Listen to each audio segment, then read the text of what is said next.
My name is Kathleen Briley. I'm really happy to be working with students teaching art at South Summit Elementary School in Camas, Utah.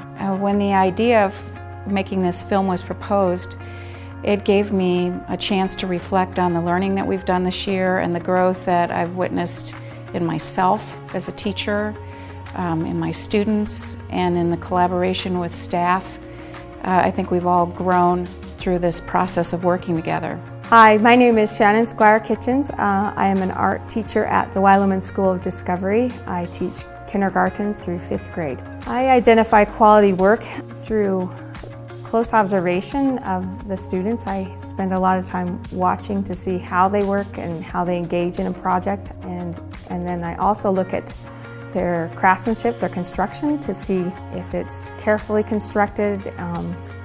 I can tell they're really working hard towards communicating through their visual form. We developed an art liaison with each grade level so that we could really not take up too much time in teachers' meetings. We would develop ideas together, and then I would show up at the teachers' meetings and then talk to them step by step to make sure, am I getting the point of what you're teaching in your classroom before I go invest a lot of time in the art room.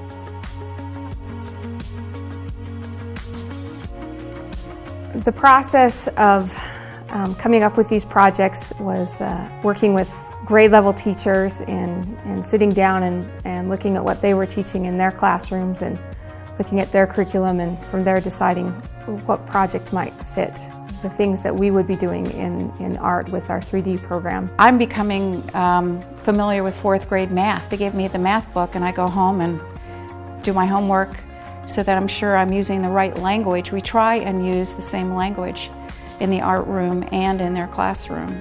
My name is Aiden Cohn. I go to school at South Summit Elementary.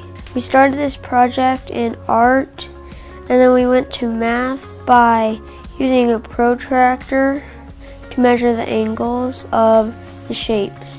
We learned about parallel lines, intersecting lines, and perpendicular lines. I think what I like about it is how the colors mix and they're not right next to each other, and how they have spaces between them. My name is Sebastian Barra, and I go to South Summit Elementary School. Well, this mandala was actually an awesome piece. In math, I learned about how radio symmetry, because you know how the lines in the radio is? So it starts in one line and goes to a quarter and still is the same. This year, the amount of creative growth that the children have made has just blown me away. I'm moved to even talk about it. And actually, some of the things that I've taught them are actually high school kinds of concepts.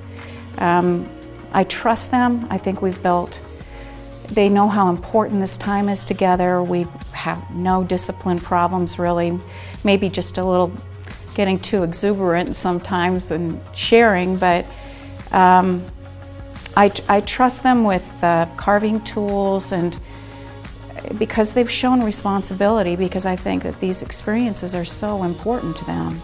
The 5th grade project evolved from us sitting down together again as a team and discussing what they were working on in their classroom. They were working on pre-revolutionary America in their history, and their language arts book was going to be Chains, which deals with pre-revolutionary slavery. Their links were created using newspaper and packing tape, and then layers of paper mache. The 4 links were then base coat painted.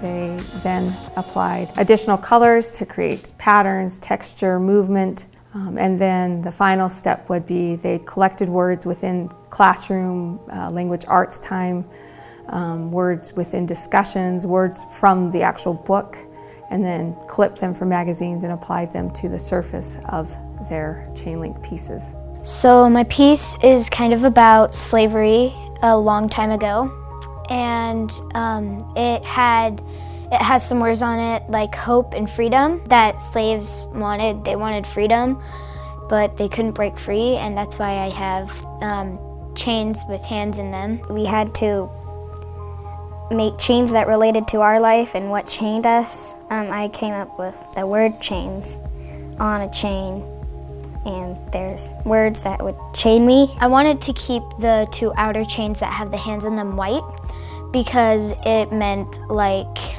that I wanted the words on it to really pop.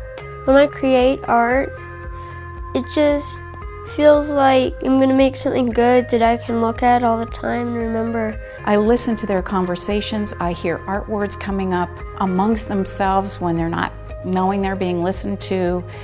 Their teachers, their classroom teachers come back and talk to me about how art is overlapping in their classroom, that the kids are talking about it and applying it to some of the studies that they're doing in their classrooms. I think we're all learning from each other. This piece of art, it worked well because in one specific spot he didn't carve out all of the place, so it made it have little lines in between. I identify how good they are by how they use the shapes and how they use the colors.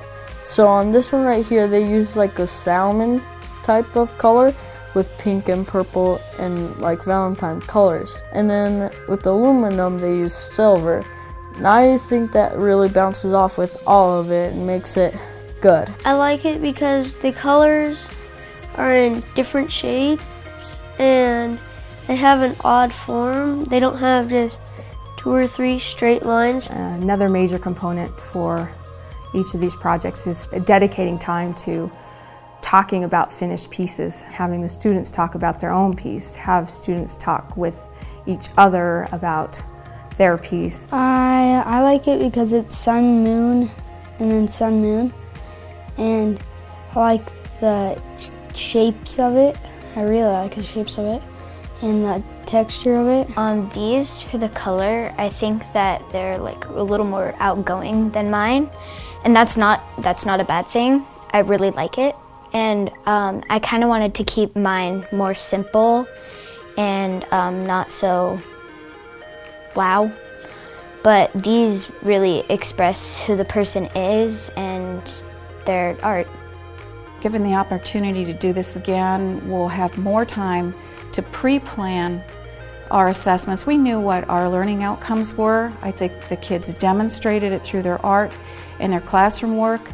But one thing that I've been learning just through this experience of making this video is I need to take time to pause with the kids and give them a chance to talk about their work in maybe a more formal structure of really setting aside time. I think we've really developed a thoughtfulness around our work.